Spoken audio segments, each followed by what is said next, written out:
Hello everyone, welcome to another video, and as you can see on your screen, this is a live counter of the previous video that I just uploaded. You can check that out if you want to. What do you do when you can't hold in your poop on a bus? So this was one of the most prominent experiences that I've had in my life, and what I'm about to tell you in this video is not a poop story, but a vomit story. So I thought of just leaving the live counter up there because if I were to play any games or do anything that will distract me from fully immersing you in the experience itself. So I'll just put the live counter up there. Maybe the views will go up, maybe the likes will go up, maybe it won't. It probably won't, but we'll see. It's gonna be an hour, but maybe if it goes up, there'll be hype. If not, it's fine. Anyway, for this video, it'll be a vomit story. How I vomited in an apartment while drunk. So that will probably be the caption of this video, I'm not sure. But basically, I'm a Singaporean, and this dates back to 2019. December 2019, when we were in the apartment resting. And I was having a 6-month internship in Thailand, working at an insurance company, but maybe I'll talk about that in another time if it's somewhat interesting to share on YouTube. But as of this experience, I think it's one of the top few experiences I've had in my life that I wouldn't go through again, but it was a somewhat fun experience to go through it nonetheless.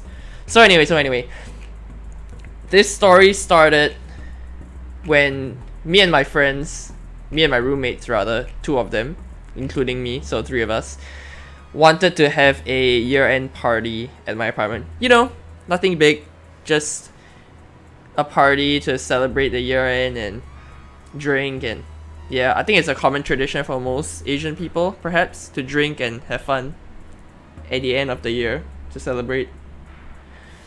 What a great year it's been. So we invited some of our other roommates.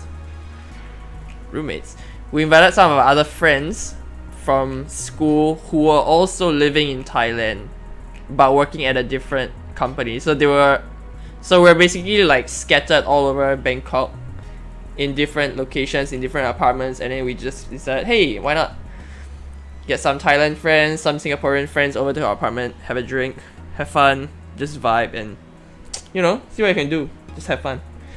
So they came over and they had dinner prepared with them, and one of our Thailand friends actually had like a bottle of whiskey, which is why I got drunk. So we ate our meals, had a good time, eating, laughing, vibing, just enjoying the dinner, which wasn't actually too bad. Thailand food's actually pretty good actually.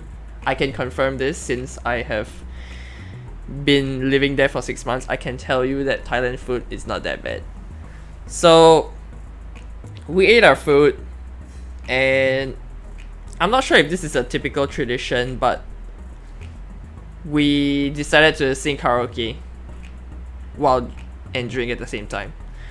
So we had soju, we had whiskey, I think we had rice wine as well, which was nice.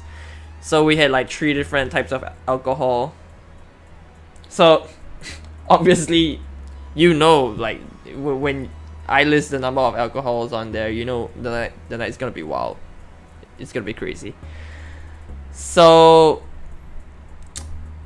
I mean, we didn't start karaoke first. We talked for a little bit and just chilled around the living room, and I was like popping a few sips of soju in my mouth, and it was strawberry soju. It wasn't that good, and I decided to switch to the green grape soju, or white grape rather, which tasted much better than strawberry. By the way, strawberry is the worst soju. I'm just saying. Okay, I'm sorry, but it just tastes like medicine. You can comment if you agree. You can comment if you disagree, but you're gonna get flamed because strawberry soju is the worst. I guarantee it. Anyway, so we talked for a while. I had like a half a bottle of soju already, and I was already feeling kind of tipsy. Okay, wait. No, let me take that back.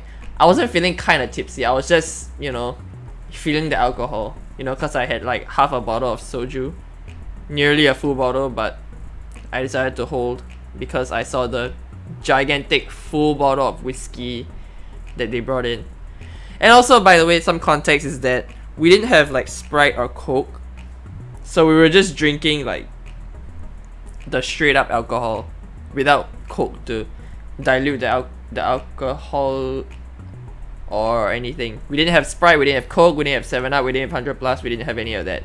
So literally it was just alcohol, like just the bottle itself, like flat out. So after we talked and vibed, spent some time talking, we decided to sing karaoke, for the TV, on the TV rather. So we decided to have things like Disney, Ed Sheeran, your typical, I don't know, Eminem, Usher, Chris Brown, I don't know, stuff like that, and some Thai songs as well, since we had Thai friends over. So only made sense to sing some Thai songs along with them as well. Not that I knew how, but one of our Thai friends actually knew how to sing very well. So anyway, we sang karaoke.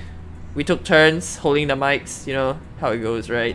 For most Asian people who go to karaoke for fun. And we had plastic cups that each of us had in front of us as we sang. And okay, wait. Some context is that two of my roommates are really bad at drinking. Like, they are really bad. One of them literally just can't drink like much or any alcohol at all before he gets drunk, or maybe he just doesn't like the taste of alcohol and he's just lying about not being able to handle alcohol. I don't know. And then the other guy, he can handle it a lot better than him, but not as much. So I was the one who could handle alcohol the most. I can. When I get drunk, my limit would be 3 to 4 full bottles of rice wine. That would be my limit as to me getting drunk. So I would know this because during the same Thailand internship as well, I drank with a Korean friend that we made friends with in our apartment, and he brought us to this Korean restaurant, and then obviously my other two friends couldn't drink as well, so it was just me being able to handle the alcohol, and then I ended up getting drunk on that dinner that very night. But anyway, back to the story. I am the strongest in being able to handle alcohol, so I ended up just being the guy, okay, to chug down most of the whiskey. Hold on, it's getting kind of loud. I'm gonna close the window for a second. Hold on.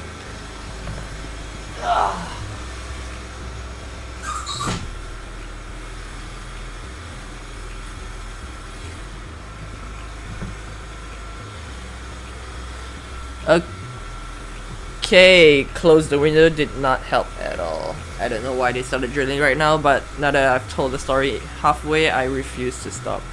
So hopefully you can still hear me.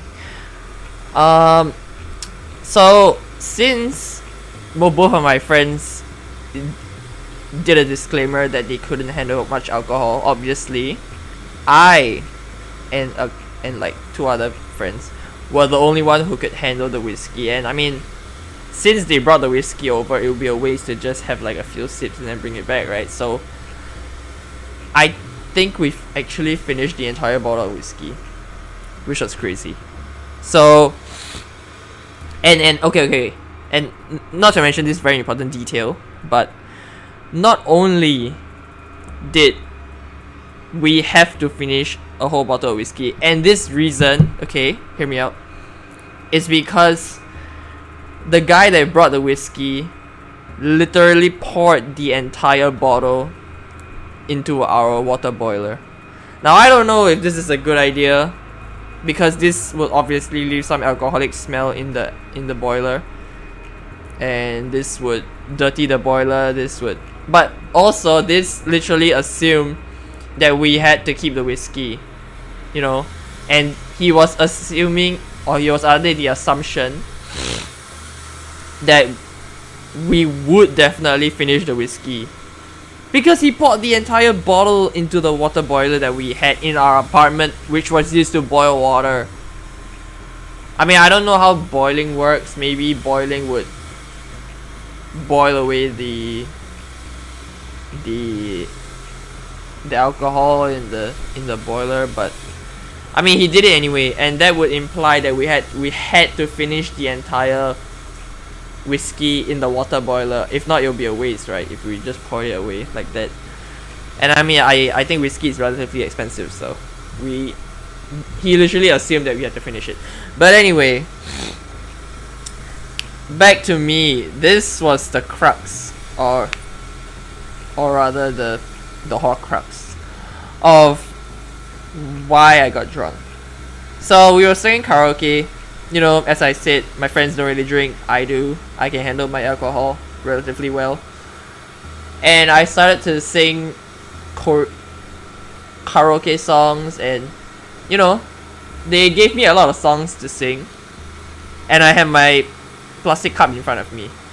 And you know, while you're singing, you want to get in the mood. You want to sing to your heart's content, you know, sing your heart out, and then you are just looking at the lyrics. So I wasn't really paying attention to people around me, and what was actually happening was that the man who brought the whiskey was secretly pouring whiskey into my cup while I was singing. So I know, right? That's pretty annoying, right? Like, he didn't even ask you if you wanted the whiskey. He just pours it into your cup, and it seems like, nah, he can handle it. Nah, he can do it. It's kind of like those clubs. But I've never went to a club. It's kind of like those clubs where like guys will be like, yeah, you can do this. Yeah, take some. Yeah, I don't care if you consent or you want it. Just take it. You know. So that was what was happening. So every new song that I've sang, people will subconsciously just take my plastic cup and start pouring into it while I was singing like some Ed Sheeran Perfect or Galway Girl or something like that. He would just be pouring alcohol slowly but surely into my cup without me noticing anything at all. So that was annoying, I know. I was like having fun talking to friends, and when I'm talking to like friends and roommates and people beside me, I don't really notice people pouring alcohol into my cup. I don't know if it's just me, I don't know if it's you as well that could possibly relate, but when you're talking to people, you don't really notice what's happening in front of you. Like people subtly pouring some liquid into your cup and spiking it. I don't know, you wouldn't know, right? Because you're having fun. And okay, after I sang a couple of songs and I had like, I don't exactly remember, but maybe 6 or 7 cups of whiskey, I was feeling tipsy. I was. And obviously I needed to go to the toilet because I had so much liquid in me. And as I stood up to walk to the toilet, I was like, my mind was like spinning a little bit, and I was like having some trouble walking to the toilet. And like it's my apartment, okay, and the toilet was literally just a couple of footsteps away. It wasn't that bad. It wasn't like some long distance walk just to enter the restroom. It was just a couple of steps, and I would just open the door and get it.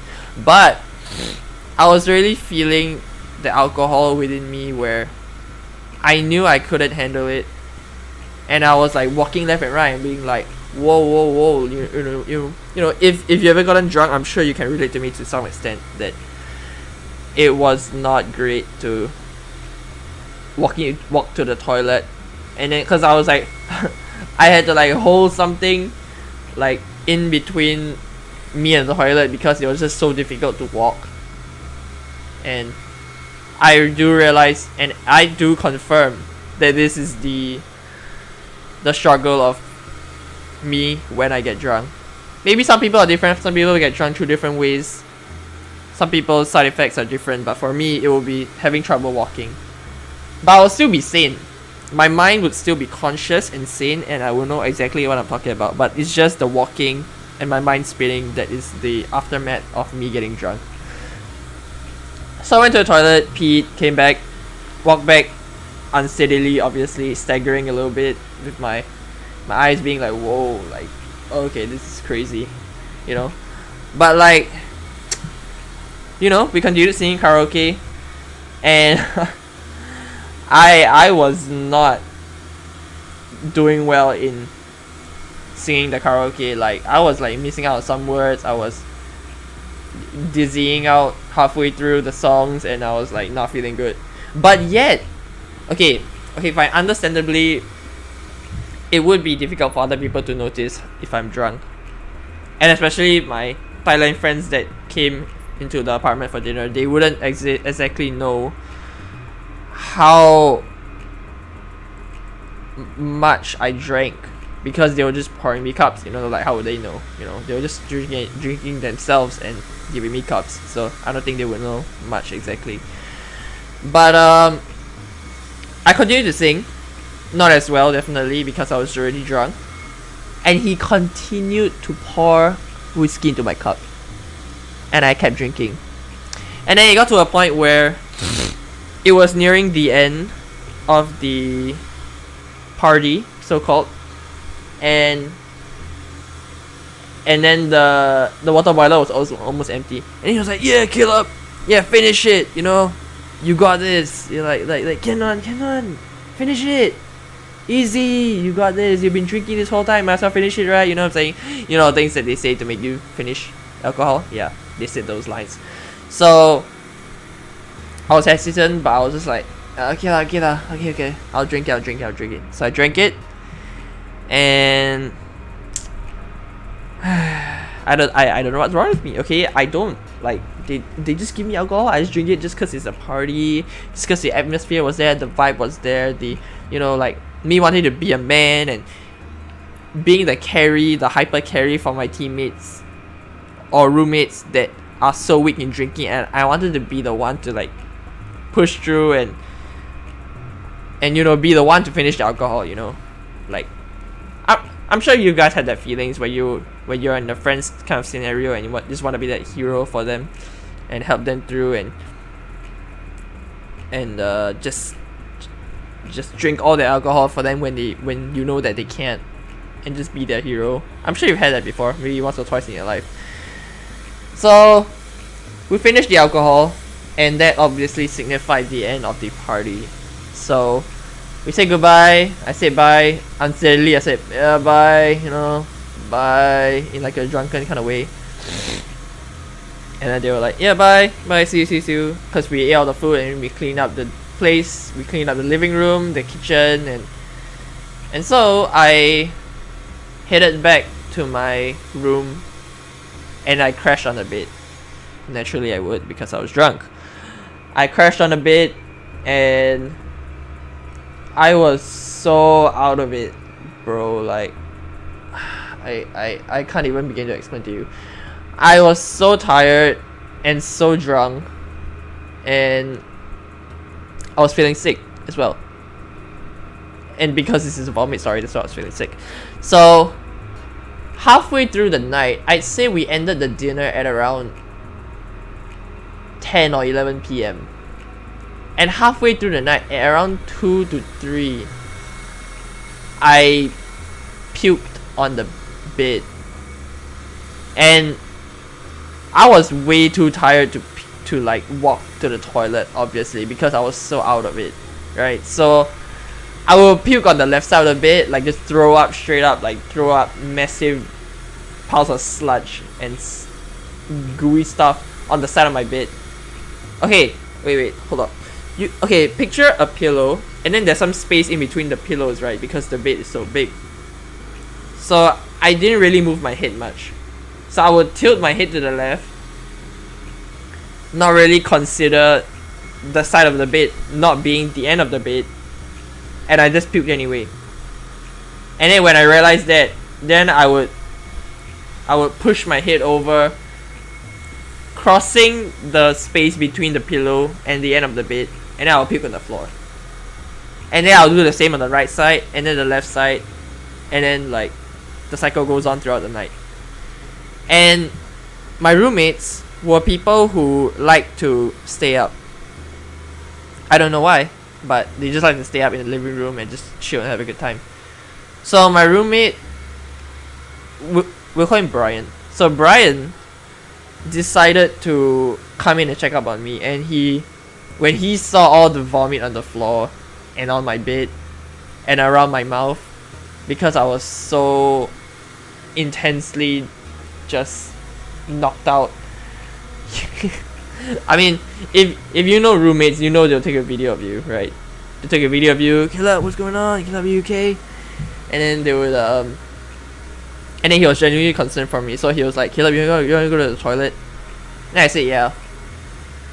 So he carried me to the toilet, like carried me as in fireman carried me, or okay, not fireman carried me. He just carried me like how a bride would carry how a groom would carry the bride. So he did that, and then I went to the toilet and I threw up, obviously, in the toilet, and then I puked.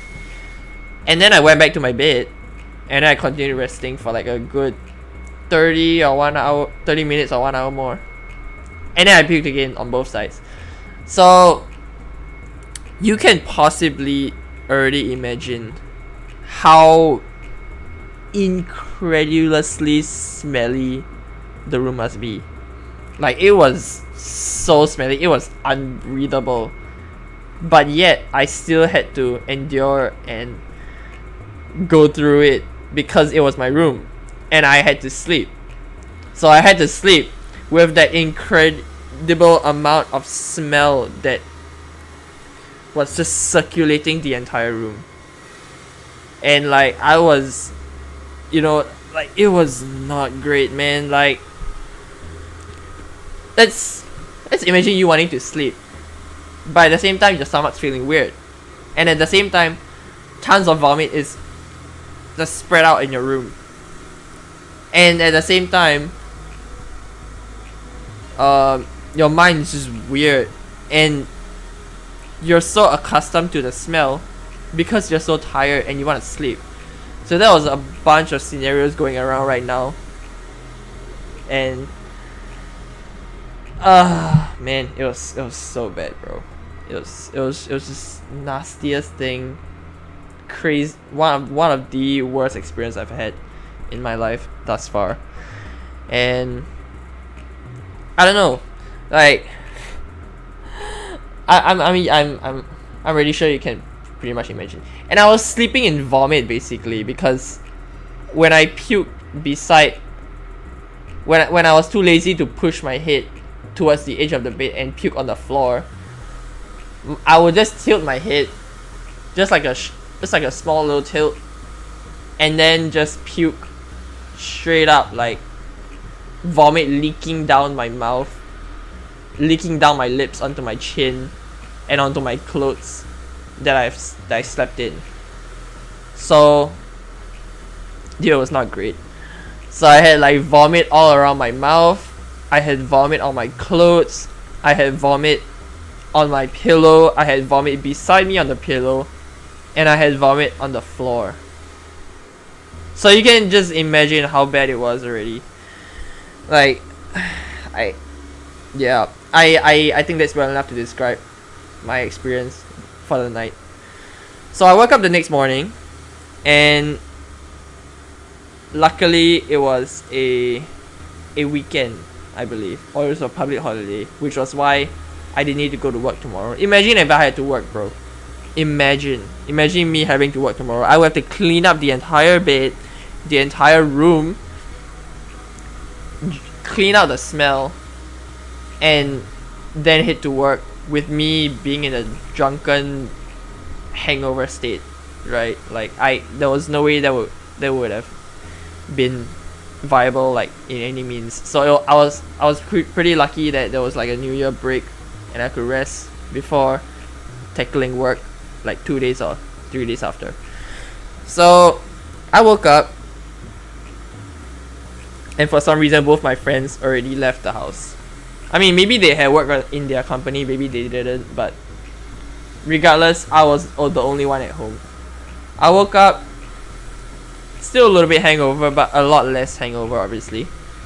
And I saw the mess around me, and it was the most ridiculously disgusting room I've ever seen. Vomit just everywhere, just splattered across the room, like, and I was like, oh, did I sleep in this? That kind of reaction, you know, that kind of expression, which was, you know, super bad, super terrible experience that I never thought I would have ever had to go through. I just looked at my room, and then this was regrettable, but I took a whiff, and it was like vomit. Okay, I can perfectly describe it to you. Okay, every time I took a whiff, I will feel like vomiting and go to the toilet and feel like and vomit a little bit out. That was how bad the smell was. Okay, that was just how bad it was. That was just me, and like my body like reacting to the smell of the entire room being doused with the smell of vomit, and the smell alone made me vomit every time I smelled. Every time I lifted my nose and took a whiff. So here's what happens when you are drunk and the next day you wake up. This is exactly what happens, okay? Hear me out. You will be unable to walk. Okay, fine. Not you, but this is me, but it might be a majority of people as well. You will be unable to walk, and you would have to just either lie down. No, it's not even either lie down or sit down. You have to lie down. You have to lie down throughout like half a day, and be waiting so earnestly that your body would just stop being so vehemently rejecting wanting to stand, right? Because every time I stood up, I feel like vomiting. Every time I took a whiff of my room, I felt like vomiting. And okay, here's the thing, okay? The reason why the vomit smell lingered for so long in my room was because I made the mistake of not opening the windows of my room to let the air out. That was the huge, crippling, regrettable mistake that I made of not opening the windows of my room to let the vomit smell fly and escape the room. So with that being said, I woke up at like 7 o'clock, and all the way up 7 a.m. and all the way up to 12 noon I didn't open the room until I messaged my roommate, and he recommended me, hey, how about you open the room and just let the air out, you know? And I was like, wow, like, how did I not think of that? And then obviously you have to echo to your roommate on WhatsApp and be like, yep, sure, will do, bro. Yeah, no worries, I already did that. I totally already open the windows. And then I was like, of course, yeah, I replied to him, of course, yeah, thanks for the suggestion. But in reality, it was an actual advice that I needed so badly, because I just didn't remember to open the windows because I was so drunk, and I was just lying on the floor in my living room because I couldn't stay in my room. And like, even the entrance of the room, okay, so the toilet was on the left side after the entrance of my room, and even the entrance of my room, taking a whiff would make me want to vomit. The living room was my only safe place that I knew I wouldn't be able to smell the stench lingering and exploding from my room. So that was what was happening, and I let the air out. I had to vacuum the entire room. Oh wait, sorry, I didn't vacuum it. I'm stupid. If you vacuum vomit, that's the most gross thing that can ever happen. So I didn't vacuum it, but I used an incredibly large amount of paper towels and toilet paper to wipe the floor of the room, using a mop as well, using whatever cleaning supplies I could find in my small little apartment to try to clean out the monstrosity that was in my room. I had to move the bed because obviously some vomit would go under the bed, right? And I had to wipe down the sides of the bed because the sides were like this material, and the design of the mattress, the design of the bed would be such that there'll be a lot of crevices in between the designs of the bed. So I had to use a tissue and really wipe in between the crevices of the bed, and it was not a great time. I'll say that much. It was not great. And I think my roommate came back at some point and saw me cleaning up the room, and he was just, I mean, you know roommates, you know how they are. They'll just be laughing their heads off and being like, haha. But eventually they'll help you. They'll be able to help you in the end. So he and I were cleaning the room for almost the entire afternoon, actually. Cleaning the room, airing out the room, making it smell as per normal. And yeah, I can safely say that the smell from the room was what was making me vomit. Because after I opened the windows and left it for about a good 30 minutes, I went into the room and it didn't smell remotely as bad anymore. And the smell did not linger nearly as much after I opened the window. So that's a big tip for you guys if you ever vomited and got so drunk and everything that's happened to me happened to you. Open the window the next day, or in fact open the window regardless of anything, like during the night or anything, because if you know you puke, you need to open the window to let the vomit smell go out. That was what was happening.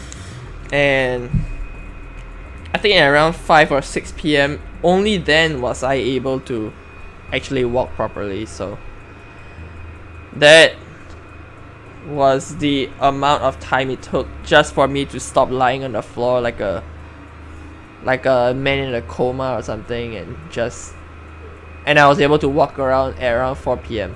4 p.m. I was able to walk around without needing to lie down from my drunkenness. But yeah, all in all, I would, as I mentioned at the start of this video, this was an experience as well as my poop story, that it was a wild experience and I wouldn't do it again. But I would rather have done it than not done it if I had to do it, if that makes sense to you. Oh wow, the number did not go up at all. Wait, did it really not go up? Wow, it's still at 226. Oh well, regardless of that, this was an incredible spike in terms of video view count, because I have had videos that reached 385 views. If you've seen one of my first videos when I played Ark Survival Evolved, that video is currently at like 386 views or something.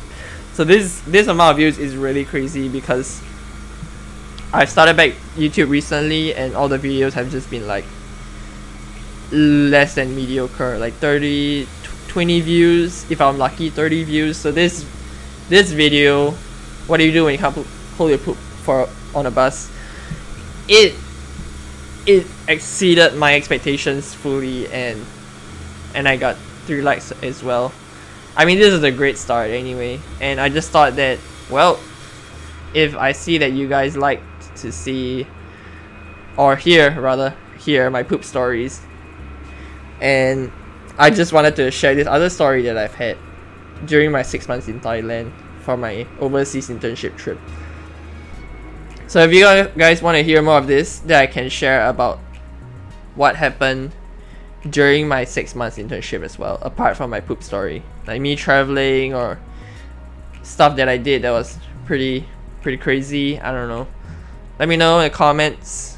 And yeah, I mean, I just thought that if you guys like these kind of stories, that I could tell more. And I mean, if you guys want me to draw out what happened to understand better, I mean, I could as well, if you guys want me to, because I'm not really sure the type of content that will pop off as a new YouTuber, because I'm just starting out. So I appreciate any amount of views or likes that I'm given, and I plan to hopefully make this a future career if it is possible at all. Oh, the drilling stopped.